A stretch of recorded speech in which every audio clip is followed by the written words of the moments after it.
M Islamic T V میں خوش آمدید۔ السلام علیکم۔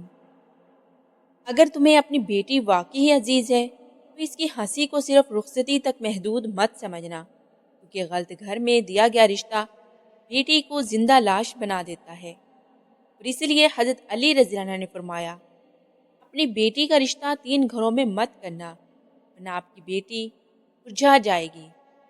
حضرت علی رضی اللہ عنہ نے فرمایا، اپنی بیٹی کا رشتہ 3 گھروں میں مت کرنا، یہ الفاظ صرف ایک جملہ نہیں بلکہ باپ کے دل کی گہرائیوں سے نکلی ہوئی وہ نصیحت ہے جو نسلوں کو برباد ہونے سے بچا سکتی ہے۔ اسلام میں بیٹی رحمت ہے، نعمت ہے اور امانت ہے۔ بیٹی کی تربیت جنت کا راستہ ہے اور بیٹی کا صحیح رشتہ والدین کی کامیابی ہے۔ نکاح کو اسلام نے سکون کا ذریعہ بنایا ہے، لیکن جب یہ نکاح غلط جگہ ہو جائے تو یہی سکون زندگی بھر کا کرب بن جاتا ہے۔ حضرت علی رضی اللہ عنہ کی یہ بات دراصل انسان کو سوچنے پر مجبور کرتی ہے کہ ہر چمکتا ہوا گھر سونے کا نہیں ہوتا، ہر اونچی دیوار عزت کی ضمانت نہیں ہوتی، ہر مالدار شخص نیک نہیں ہوتا اور ہر خاموش ماحول امن کی نشانی نہیں ہوتا۔ پہلا گھر جس سے حضرت علی نے منع فرمایا وہ گھر ہے جہاں دین کمزور ہو، اللہ کا خوف نہ ہو۔ وہاں نماز بوجھ بن جاتی ہے، پردہ مذاق بن جاتا ہے اور گناہ فیشن کہلاتا ہے۔ ایسے گھروں میں جانے والی بیٹی یا تو خود کو بدل لیتی ہے یا پھر ہر دن اپنے ایمان کو مرتا ہوا دیکھتی ہے۔ وہ سسرال جہاں اللہ کا نام کم اور دنیا کا شور زیادہ ہو بیٹی کے لیے قید خانہ بن جاتا ہے۔ نہ اس کے آنسو سمجھے جاتے ہیں، نہ اس کی عبادت کی قدر ہوتی ہے۔ نبی پاک صلی اللہ علیہ وآلہ وسلم نے فرمایا، نکاح دین اور اخلاق کی بنیاد پر کرو کیونکہ یہی کامیابی کی ضمانت ہے۔ حضرت علی رضی اللہ عنہ کے فرمان کا پہلا اشارہ یہی ہے، دین کے بغیر گھر صرف دیواروں کا مجموعہ ہوتا ہے، وہ روح نہیں رکھتا جس میں بیٹی کا دل محفوظ رہ سکے۔ دوسرا گھر جس سے منع کیا گیا وہ گھر ہے جہاں اخلاق نہ ہو، جہاں زبان زخم دیتی ہو، ہاتھ اٹھتے ہوں اور عزت کچلی جاتی ہو۔ ایسے گھروں میں داخل ہونے والی بیٹی آہستہ آہستہ بولنا چھوڑ دیتی ہے، وہ ہنسنا چھوڑ دیتی ہے، وہ شکایت کرنا چھوڑ دیتی ہے اور یہی خاموشی سب سے خطرناک ہوتی ہے۔ اسلام نے عورت کو عزت دی، حق دیا اور حفاظت دی، لیکن جب اخلاق ختم ہو جائے رشتہ ظلم کا نام بن جاتا ہے۔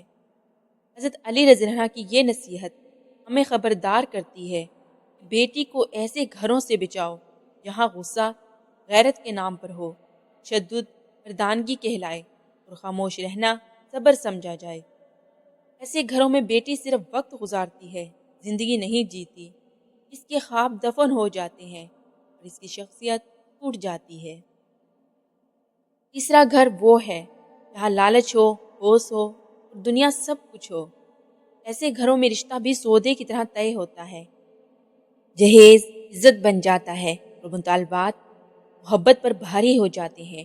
حضرت علی رضی اللہ عنہ نے فرمایا، ایسے گھروں میں بیٹی مت دینا کیونکہ وہاں بیٹی انسان نہیں سمجھی جاتی بلکہ سہولت سمجھی جاتی ہے۔ اسلام سادگی کو پسند کرتا ہے، نکاح کو آسان بناتا ہے، لیکن دنیا دار لوگ اسے مشکل بنا دیتے ہیں۔ ایسے گھروں میں بیٹی کی قدر اس وقت ہوتی ہے جب تک وہ مانگیں پوری کرتی رہے، جیسے ہی وہ کمزور پڑتی ہے وہ بوجھ بن جاتی ہے۔ یہی وہ 3 گھر ہیں جن کے بارے میں حضرت علی رضی اللہ عنہ نے فرمایا کہ بیٹی کا رشتہ وہاں مت کرنا۔ یہ فرمان ہمیں چیخ چیخ کر یہ بتاتا ہے کہ بیٹی کا مستقبل صرف آج کی خوشی نہیں بلکہ آنے والی پوری زندگی ہے۔ ماں باپ اگر صرف رسم نبھائیں گے تو بیٹی عمر بھر سزا کاٹے گی، اور اگر حکمت سے فیصلہ کریں گے تو بیٹی دعا بن جائے گی۔